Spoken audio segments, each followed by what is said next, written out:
Hello and welcome back to Down the Track. All eyes are on the World T20 World Cup, and the squads are being announced one by one. And today is the deadline for the squads to be sent to the ICC. They will have a grace period in October where teams can make a few changes, but right now the final squad has been sent for most teams and almost all teams. And today it's the Pakistan squad which has been announced. They left it till the last, of course, aftermath of the Asia Cup final. It took them a bit of time, and they have confirmed the squad. The big news here is that Shaheen Afridi is back. He's coming back after an injury.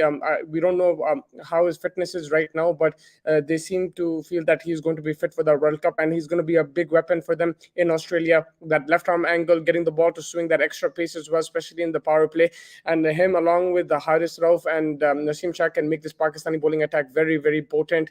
The other big news is that Fakhar Zaman is not in the squad. He's in the reserves, and that's because they're saying it's a knee injury. We don't know exactly what the situation is, but they're saying it's a knee injury. That's why Ishan Masood has been called up into the squad. There's no Shoaib Malik. There was a lot of talk that he might be in the team. There's no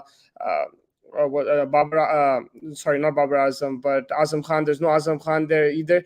But this is the squad that they're going with. Let's go and talk about it. Babar Azam, Shadab Khan, vice captain and captain Asif Ali, Haider Ali, Haris Rauf, Iftikhar Ahmed, Khushdil Shah, Mohammad Husnain, Mohammad Nawaz, Mohammad Rizwan, Mohammad Wasim Jr., Naseem Shah, Shaheen Afridi, Shan Masood, and Usman Qadir. So that's your squad. I think a very potent bowling attack. They have all bases covered. Shadab and Nawaz will get you the spin options in the middle. You could go with the extra pacer when required as well, and keep someone like Iftikhar Ahmed as your part-timer along with Shadab. That's also an option in Australian conditions where the ball won't turn as much. And with the batting, with Fakhar not there, I think it's a big loss because he's someone I would like to see him open along with Rizwan and Babar one down, because just split them up and try to get maximize the power play, get as many boundaries as possible. And Fakhar is someone who can do that. Because Shan Masood there again, he's someone who will rotate the strike. He will, he's technically correct. He will hit a few boundaries here and there, but the explosive hitting you might not see from him. But he's someone maybe that they need in terms of rotation. We've seen the too many dot balls consumed from Pakistan in that Asia Cup, and maybe Shan Masood can keep that scoreboard ticking and make sure that even if they're not scoring 10 and over, they can score 7, 8 and over with those singles and doubles. The middle order is similar to that Asia Cup. You have Asif Ali there, you have Iftikhar Ahmed there, you have Khushdil Shah, so a lot will be relying on them. But I still feel, the top order, if they can score runs at quick rate, the middle, that will take the pressure off the middle over batsmen, and they can finish. You have Shadab there as well. You have Nawaz, who scored a magnificent innings against India. He had a brilliant knock there, and I think he's someone who's shown he has potential as well. So there is batting. It's just more about the mindset and the approach that Pakistan go with. They need to be a bit more aggressive up top. Of course, it will be a bit trickier in Australia because the ball will bounce extra. There will be extra pace. There will be some movement as well initially, and there will be a challenge because you're going to play now some world-class bowlers. Like, they have South Africa in their group. You're going to be up against Nokia Rabada, which won't be easy. If West Indies and Sri Lanka come up, then you have their bowlers as well to face. Then you have Bumrah, who will be back from India. So there will be challenges for this Pakistan side. But overall, it's good that they've stuck to quite a few of their players. They're giving chances to the likes of Iftikhar and Asif Ali, Khushdil Shah. Of course, there were talks about Azam Khan being there, but I think he's someone who is brilliant against spinners. He's an X-factor player, but he does struggle against pace, especially the bouncer, and they will utilize that in the World Cup, the opposition teams. You have analysts now in every opposition, every team, and they will be prepared for each player. The Shoaib Malik not being there, I think they're looking to move on now. They're looking at the future. They're giving the youngsters the chance, and why not, right? They will make mistakes like they did in the Asia Cup, but if you're going to continue to back them, hopefully they can reward you with some good innings. It's all about backing yourself and playing some positive cricket. One good thing in this Pakistani lineup, especially if you look at batting wise, they have that left hand right hand combination throughout the order. You have Babar, there is Shan, Rizwan, you have Khushdil, Iftikhar, and then Nawaz, Shadab. So that left right will keep going. That will allow the batsmen to rotate the strike. Bowlers line and lengths will be disturbed. The rhythm will be disturbed when you have that left hand right hand.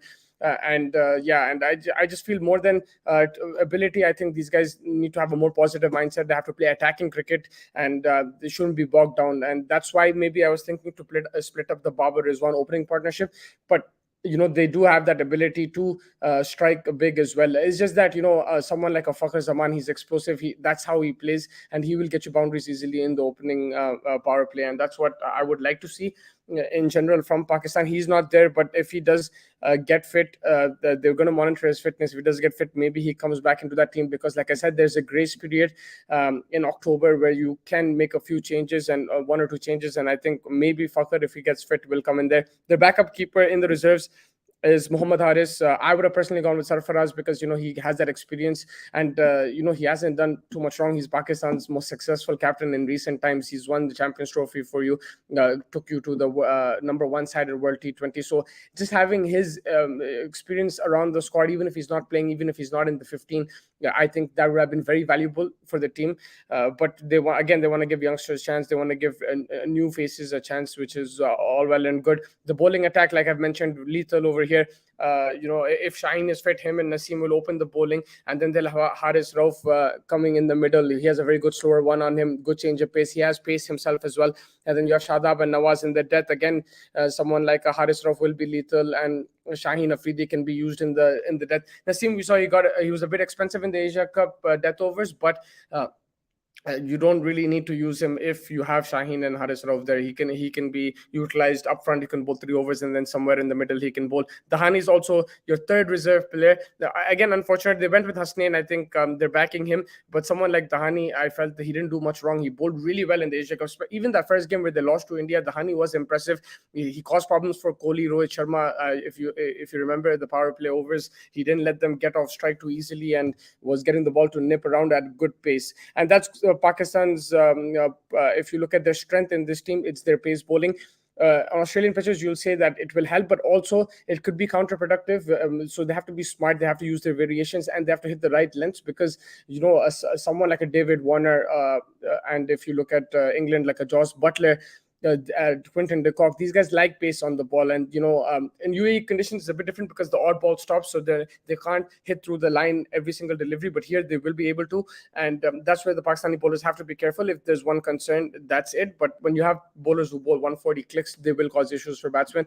And then again, their batting mindset, they need to be more aggressive, and that middle order has been a worry, but the top order hasn't been scoring runs at an effective rate. So if they set the platform, then you can have the middle order come and finish off totals like they did against India in that game. And the good thing with this Pakistan team is that it's a young side, and they'll be looking to score, and it's good that the selectors have backed these guys. They'll be looking to register victories against the big teams. It's going to be competitive. It's not going to be easy for them. I feel that they will have challenges as they go on. I would have, maybe like in this 11, I would like to see Haider Ali there, because number 4 has been an issue for Pakistan in this, Asia Cup, which has concluded recently. And Haider Ali is someone I think who can rotate the strike. He has the shots in him. He can play the short ball, the pull well, which not a lot of Pakistani players do, and that will be an issue in Australia. So I think someone like a Haider Ali should be given a chance in these T20s against England. If he performs well, then you can put him in that 11, because number 4, you've tried everyone there. It hasn't worked, so why not try Haider Ali there? He's a very young, talented player. Yeah, he will get that experience, and I think initially in that England T20s he should be given a chance. He scored a 50 on debut in England, so you see that potential over there. And when you have a problem in that slot, why not try a youngster there who is very talented, and see how it goes? If it doesn't work out, then it's okay, but at least give him that opportunity. He's been on the bench in the Asia Cup. He's been with the squad. He understands what the international game demands, and I think if you give him the 70-20s, it'll be good preparation for him going into that World Cup. Pakistan also, I think, have a triangular in New Zealand before the World Cup, if I'm not mistaken. I have to just double check on that. So they have quite a few T20 games until that World Cup, even though there's only a month left almost for the World Cup to begin. But this is where they can try and fit these players and make up that 11. Of course, during the tournament there will be changes as well in the 11, but to go into the tournament with some confidence, you just try out your players.